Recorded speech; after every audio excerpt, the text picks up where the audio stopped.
our Board of Educators, to our worthy opponents, and to my dear classmates, good afternoon.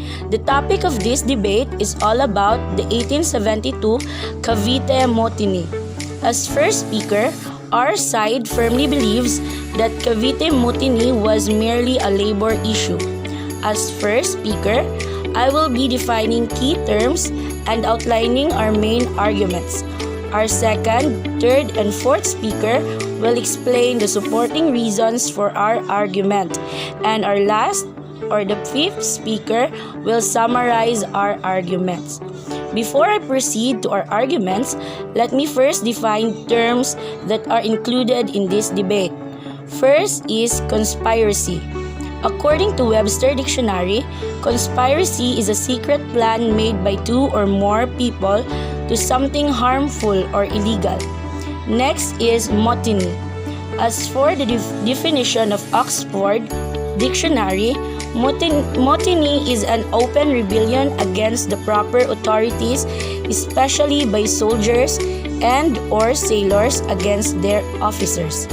Cavite Mutiny was an uprising among the native and some laborers in San Felipe Fort, Cavite, wherein the commanding officers and other Spanish officers in charge of the fort were assassinated. This debate will talk about the premise of the mutiny and the event itself. Let me now state our arguments. First argument is that the abolishment of exemption from paying tribute tax and forced labor is the only possible reasons why the mutiny happened in the first place. On January 1, 1872, Rafael Izquierdo abolished the exemption of the laborers to pay tribute tax and forced them to render personal labor. This abolishment resulted to the wrath of the workers that lead them to do what they have actually done. Come to think of it, if we students react relentlessly, if we are bombarded with academic requirements, how much more those who are involved in the mutiny, who were denied of their exemption to pay tribute tax and were forced to provide forced labor, even in days they weren't supposed to.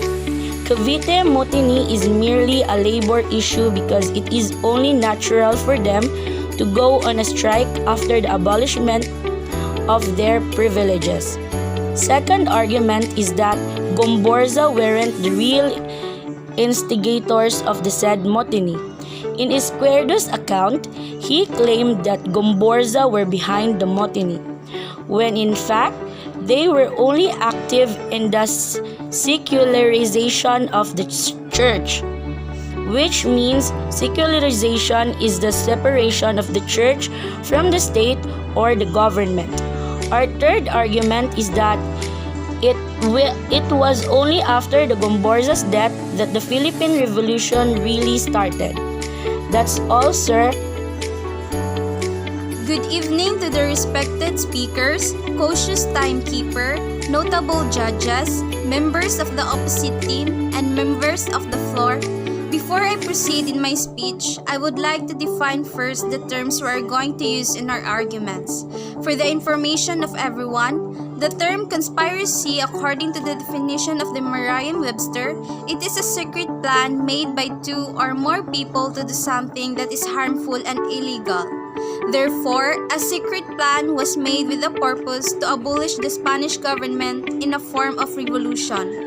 Cavite Mutiny happened during the year of 1872. This was believed to happen because of the said labor issue. The labor issue happened during the time of Gobernador Izquierdo when he removed the privileges of exemption from annual tribute and from rendering labor. But the affirmative said believes that it is not. With this, I would like to defend our stand that Cavite Mutiny is a grand conspiracy and not labor issue by presenting our arguments. According to the account of Jose Montero Vidal, the conspiracy had been going on since the days of Governor Latorre with utmost secrecy.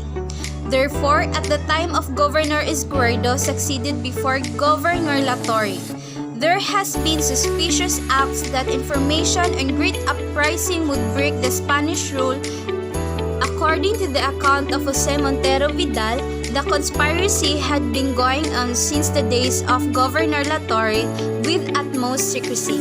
Therefore, at the time of Governor Izquierdo succeeded before Governor Latorre, there has been suspicious acts that information and great uprising would break the Spanish rule even before the abolition of privileges enjoyed by the laborers of Cavite. It is also stated that the labor issue was not only the cause of this revolution, because the mere fact that there is a revolution with the purpose to overthrow the Spaniards, then there is an existing conspiracy. The Spanish Revolution was planned to overthrow the secular throne. Here are some causes. The propaganda carried on by the uncontrolled press against Spaniards, the democratic and republic books and the pamphlets, the speeches and the preaches of the apostles of the new ideas in Spain, the outburst of the American publicists and the criminal policy of the senseless governor. It was towards their goal that they were started to work with powerful assistance of a certain section to achieve their independence.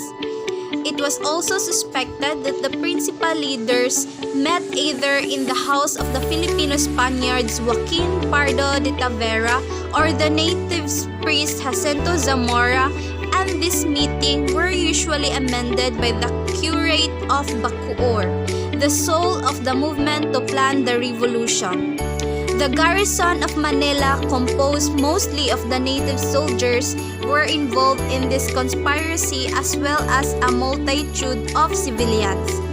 The plan was for the soldiers to assassinate their officers, their servants, their masters, and the escort of the general of the Malacanang deposed the governor himself. This explains that the revolution was already planned carefully. According to Dr. Trinidad de Tavera, Moret, and the colonial minister, the colonial minister had drawn up a scheme by which he proposed to make a radical change in the colonial system of government, which was to harmonize with the principles for which the revolution in Cavite has been fought.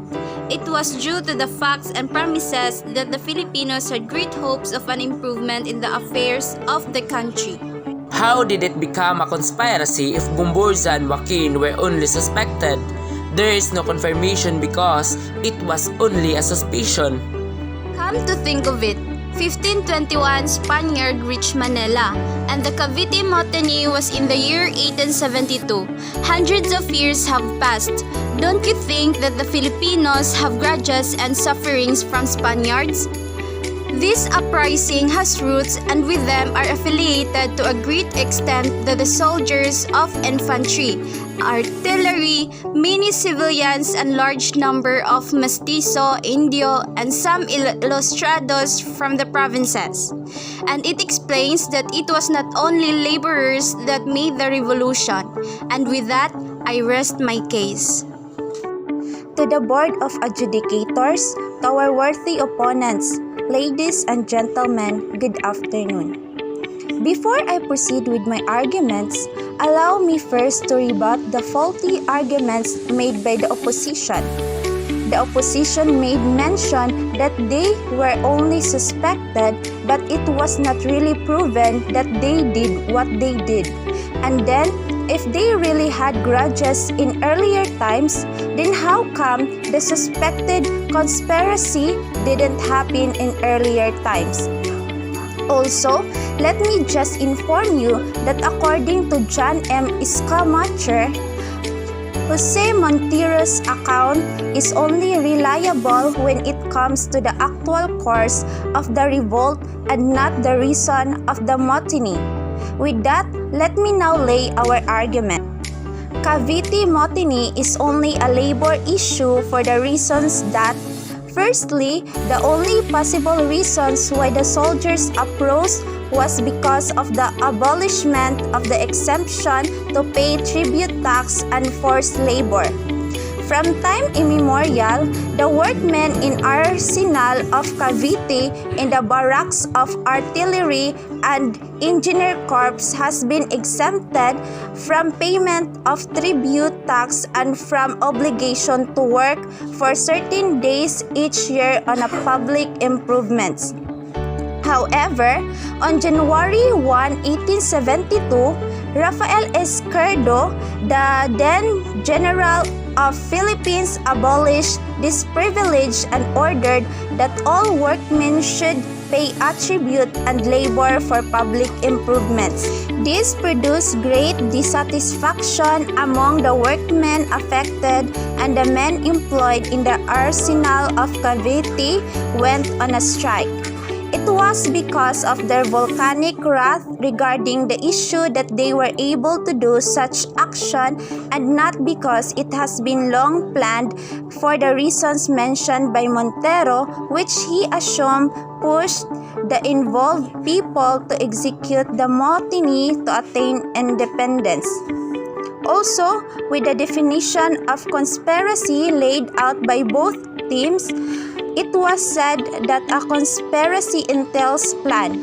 However, it was never mentioned that there was a plan or it was planned by the laborers or workers.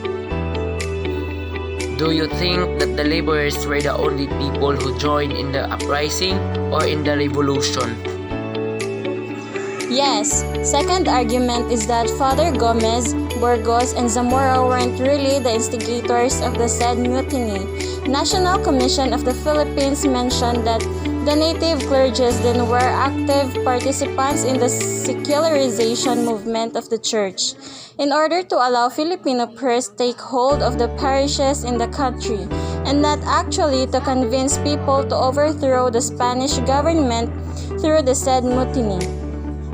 Lastly, how can the Cavite mutiny become a conspiracy to overthrow the Spanish government when in fact it was only after the Gomburza's execution that the nationalism of the Filipinos were awakened, which led to the foundation of secret organizations and movements to overthrow the Spanish rule in the Philippines. So, with this, I rest my case. Good evening, everyone. We are debating about the topic, was the Cavite immunity a labor issue or a grand conspiracy? And this house believes that the Cavite immunity was a grand conspiracy and not a labor issue. As a second speaker, I will present few arguments and will also refine the argument presented by the previous team.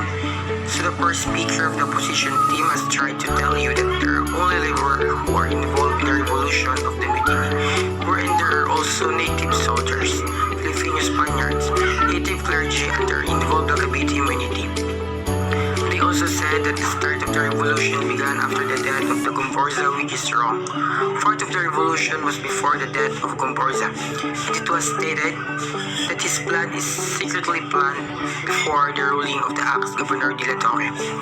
So as our first speaker has already stated that the conspiracy had already been going with utmost secrecy, and also it was stated that the labor issue was not the only cause of the revolution, because there were other causes of the insurrection. So to support the claim of the first speaker, I present to you my argument.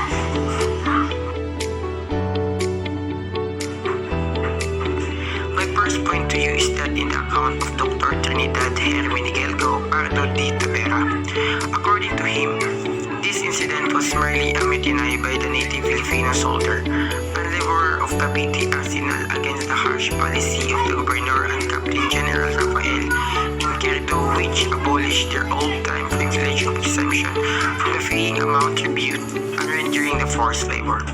However, it was stated by the Schumacher that the account of Pardo de Tavera presenting that pervades it gives evidence of being the most reliable, even though purely general, except for this failure to recognize that De La Torre has has been suspicious of the Filipino reformists that Montero, apart his anti-Filipino tone and supposition of revolutionary conspiracy, contained the most detailed and all of the appearance most reliable account of the actual course of the revolt itself, as well as the execution of these priests in her.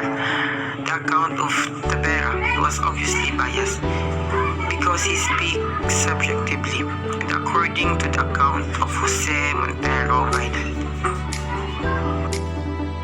Can you please define for us what is the meaning of prescinding?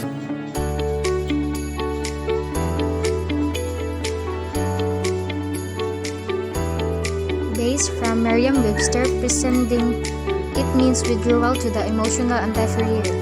But I also said that, however, it was stated in the account of Scamacher that the most reliable account was the actual course of the Montero.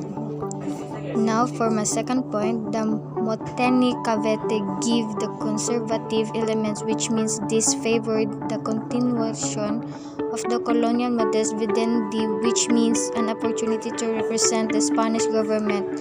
The vast conspiracy was appointed organized throughout the archipelago with object of destroying Spanish sovereignty. This stated the Spanish government in the Madrid was to blame for the propagation of the pernicious doctrines and for the hopes that had been held out by the Madrid for the Filipino people. So for the first question, do you think that executing revolution does need a concrete plan? No. Why? When you do a revolution, you are to overthrow someone from a position. You have to really plan for you to succeed. Do you think that the labor issue that they will succeed without a concrete plan since the Spaniards back then were too powerful for the Filipinos? It doesn't really revolution because they did that to express their wrath regarding the issue. Then why there a need for them to kill Spaniard official, these people from the Spanish government? Don't you think that itself is a revolution? The topic here isn't really about questioning the revolt of the laborers. The question we should be answering is if the mutiny is a labor issue or a grand conspiracy. You can't really control your emotions if you're angry. Anger can drive you to do worse things. They didn't do that to resolve the problem. They did that out of anger.